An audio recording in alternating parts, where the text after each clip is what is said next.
Vou explicar, né? Trabalho que eu fiquei de explicar, que é a vida da Dilma e o primeiro mandato dela. Bom, ela foi a primeira mulher a assumir a presidência entre os anos de 2011 a 2016, sofrendo impeachment em 2016, que a Alex explicou na sala, que é o segundo mandato. Eu vou explicar a vida dela e o primeiro mandato. Bom, ela nasceu no dia, tô com a minha palhinha aqui, no dia 14 de dezembro de 1947. Natural em Belo Horizonte, Minas Gerais, capital de Minas Gerais. E ela era filha de um imigrante búlgaro que veio para o Brasil e trabalhava no ramo de imóveis. E o pai da Dilma prosperou muito bem nos negócios de imóveis aqui no Brasil. E isso fez com que ele conseguisse pagar as despesas dos estudos dos filhos e da Dilma, porque a Dilma tinha irmãos também, mas se não vem a caso, isso é irrelevante. Aí, como ele prosperou nos imóveis, vindo da Bulgária, que ele era búlgaro, ele conseguiu pagar as despesas dela. E foi justamente no período do colegial que Dilma Rousseff começou a fazer parte de grupos que defendiam o socialismo. E ela teve grande influência dentro de casa, porque o pai dela foi do Partido Comunista da Bulgária. Então ela já sofreu influência dentro de casa, com o pai que fez parte do partido, já participou da política, né? Então ela sempre teve essa influência. E ela passou por várias organizações dentro de grupos que defendiam o socialismo. A mais importante dela, depois de ter passado pelas iniciais, foi a luta armada, que eu até já expliquei no terceiro semestre.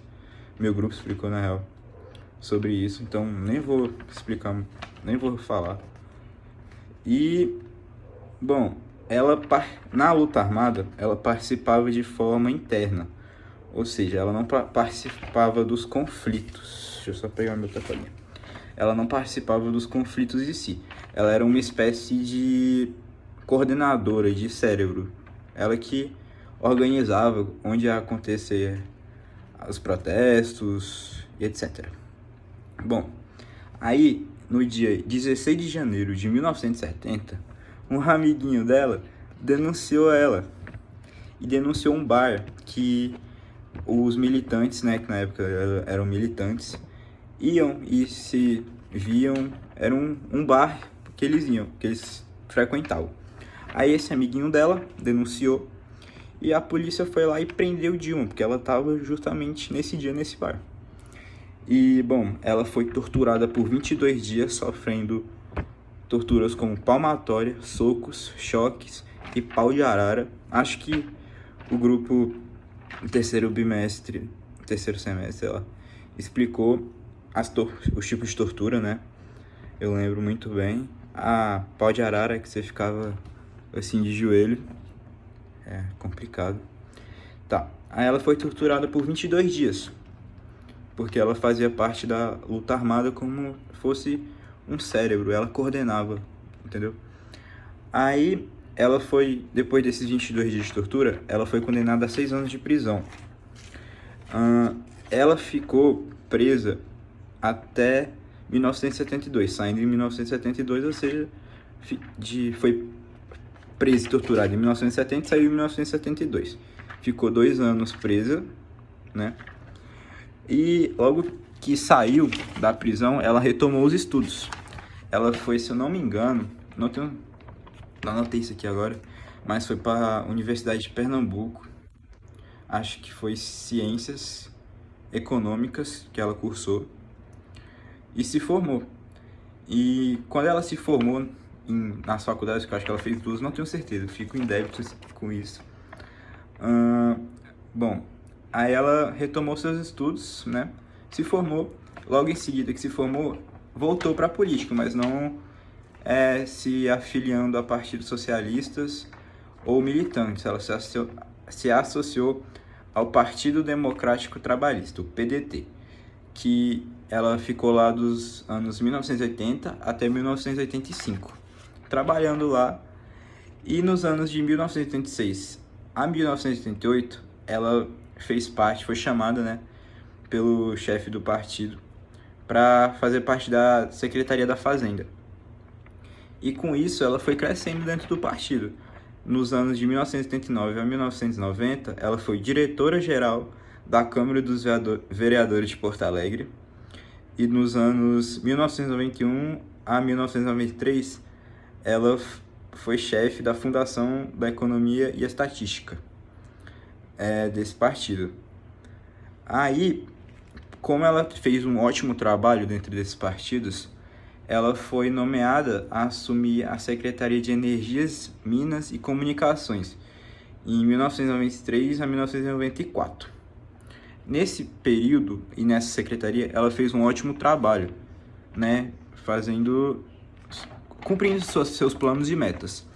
Aí, quando o PT assumiu, né, a presidência, Lula, meu grupo explicou isso, não vou falar. Aí ele chamou a Dilma em 1999, o PT, para ser chefe da Secretaria de Energia, Minas e Comunicações. Ela cresceu, né, dentro do partido, fazendo uma ótima gestão, por assim dizer, até chegar a ser considerada como a sucessora do Lula. Muitos dizem, isso é um boato, não tenho certeza, né? Li na internet, então não é 100% confiável, que ela foi a sucessora porque não tinha outra opção mais viável. E os membros, né, do PT desconfiavam muito dela, porque ela tinha ingressado no PT em 2001, era muito cética e usava muito o cérebro, né? Porque, como eu disse, nas lutas armadas, ela era uma espécie de coordenadora cérebro daquilo. Tanto é que ela foi torturada por 22 dias. Eles queriam saber alguma coisa. Aí, tá. Lula saiu, ela ganhou a eleição, né? Acho que foi com 40 e pouco por cento de votos.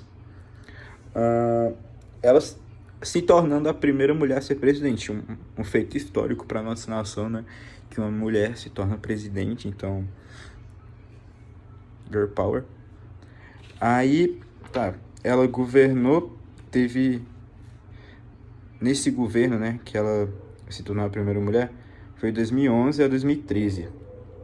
11, 12, 13, 14. Acho que foi.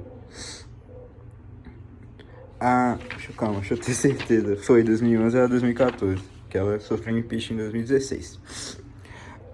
Aí, os planos do governo dela eram praticamente focar nos planos anteriores do governo do Lula. Tipo, Bolsa Família, essas coisas. E, devido a uma crise que aconteceu naquela época, ela não conseguiu crescer muito nesse primeiro mandato. Cresceu pouco, mas cresceu no primeiro mandato. Tanto que foi reelegida. Ela se reelegeu para o segundo mandato. Aí, no segundo mandato, que ela já deve ter explicado, que eu não vou entrar muito, ela passou por uma crise, né? E os brasileiros não gostaram e ela sofreu o processo de impeachment, que é quando o presidente é retirado do poder e entra seu vice. E é isso. Acho que eu consegui explicar bem. É nóis.